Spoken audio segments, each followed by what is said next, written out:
This is my body system presentation over mental health by Tanner Earnhardt.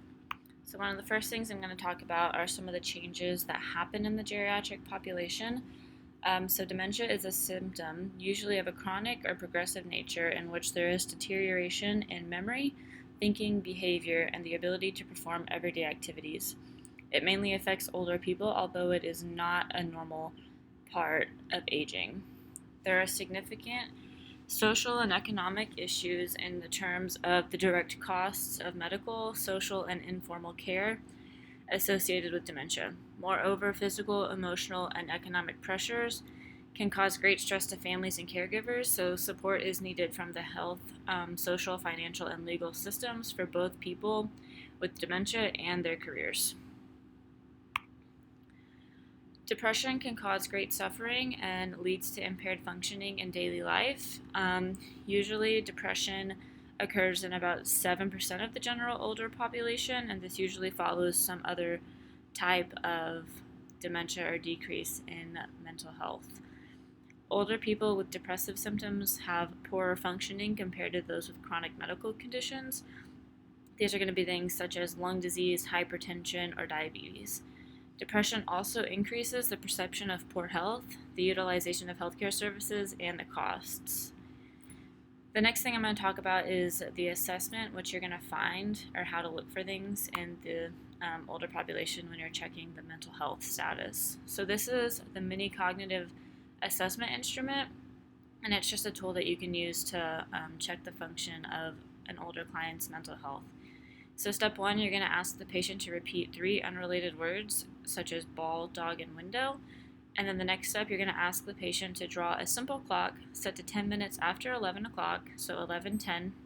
And a correct response is drawing of a circle with the numbers placed in approximately the correct positions with the hands pointing to the 11 and 2. And then step 3 is you're going to ask the patient to recall the 3 words from step 1, and a point is given for each item that they recall correctly. And then below you can see the interpretation of what it means when they recall things correctly, and that's a positive screen. So some more things you're going to look for in assessment are going to be some symptoms. An older adult with depression may exhibit dementia or dementia-like symptoms such as forgetfulness, disorientation, and inattentiveness. And this so-called pseudo-dementia sets in after the person has already shown signs of depression. Someone with depression-related pseudo-dementia will complain about memory loss, whereas a person with Alzheimer's disease or another form of dementia will try to conceal memory loss. It's also not unusual for a person with dementia to develop depression. Before depression sets in, however, mental decline will have already begun.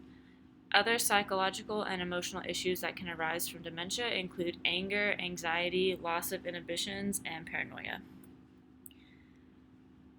So the next thing I'm going to talk about is the pathophysiology of the disease process through the mental health. So first up, Alzheimer's disease, and this is a progressive dementia with loss of neurons and the presence of 2 main microscopic neuropathological hallmarks. And these are going to be extracellular amyloid plaques and intracellular neurofibrillary tangles. Cardiac output often decreases, which decreases the amount of blood and oxygen that flows to the brain, which can decrease functionality, and this can lead to things like poor concentration, memory loss, things like that point to a mental health decline in the client. And this next chart is going to go through kind of the steps of how a systemic or physical illness can lead to a psychological illness. So as you can see, it starts with the symptomatic physical illnesses such as neurological disorders, chronic pain, stroke, things like that, cardiovascular disease, GI disorders, immune disorders, or other disorders that cause physical illnesses. And then it can stem to 2 different ways. So psychological stress and physiological stress. So then it goes through the immune inflammatory response and how the body deals with that. And then the next step is going to be the brain and central nervous system, or CNS adaptations.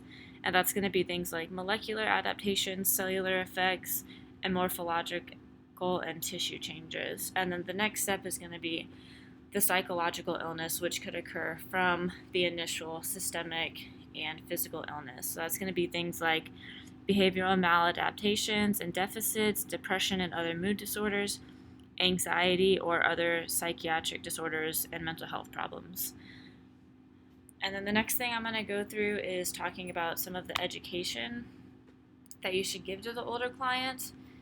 So there's a lot of things that go into educating the older adult client struggling with a mental illness, but not just the older adult client. You're going to have to educate the caregivers or friends or anybody that might come into contact, whether they're staying at home and being taken care of or in a facility receiving their care. So one of the biggest things to educate on is safety. Forgetfulness is a very common thing to see in the older adult. So setting reminders, when to wake up, when to eat, things like that to keep a nutritional status maintained is very important. And reducing fall risks are big things to inform the client and the family about, especially if they're going to stay at home. So things like locking medicine cabinet drawers, hiding sharp objects, keeping the burners off, or like leaving notes around. That's going to be things like moving rugs away so they don't forget to trip on them so they don't fall.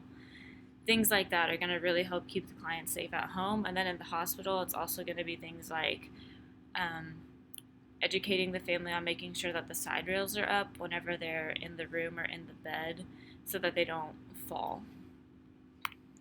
And then education continued. So you're going to want to educate the client about the medications the client will be taking.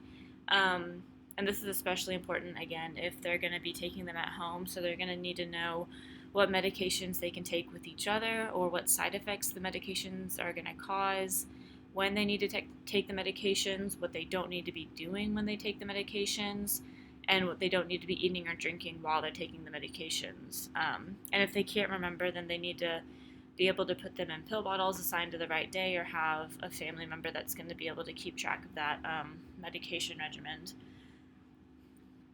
The client should again be educated on the dangers of missing doses or taking too many doses and the potential side effects of that. So going along with all the medication information, if a client misses a dose of a certain medication, they need to know if that's safe or the protocols that need to be taken in place of that. And they also need to make sure that they're not taking too many doses because they think that they haven't taken it yet. So that goes along with keeping the pills in the date boxes or having like a checkoff sheet that they can be interactive with and trying to remember that. The client should be educated on the locations of things such as call lights and the nurse's station and things around the house. So if they're in a facility, they're going to need to know where the call light is and how to work that, and then obviously where the nurse's station is so that they can get help if they need it. And then at home, they're going to need to just be educated on the location of the bathroom or the kitchen or how to work certain things because they might forget those as well. And this can be really embarrassing for them, so it's important to just make sure that you're doing this with respect and maintaining their dignity and things like that. The client and family should also be educated on what to expect with the progression of the disease process. So some of these are obviously more severe than others because you have, if you compare depression to Alzheimer's disease, the symptoms are going to be a lot different, and so is the outcome. So it's important to let the family know exactly what to expect and maybe how to react in certain situations and ways to help them cope. And then for the client, it's important to help try and remind them what they're going through, and if they're forgetting certain things about their day, it's important to help orient them every day as needed and things like that. So, but it's definitely important for the client to have a support system who understands what's going on with them so that they can be properly helped and managed and looked after and things like that. And then next up is just going to be my resource page, and these are the 3 resources that I used to find all my information, and that is the end of my presentation.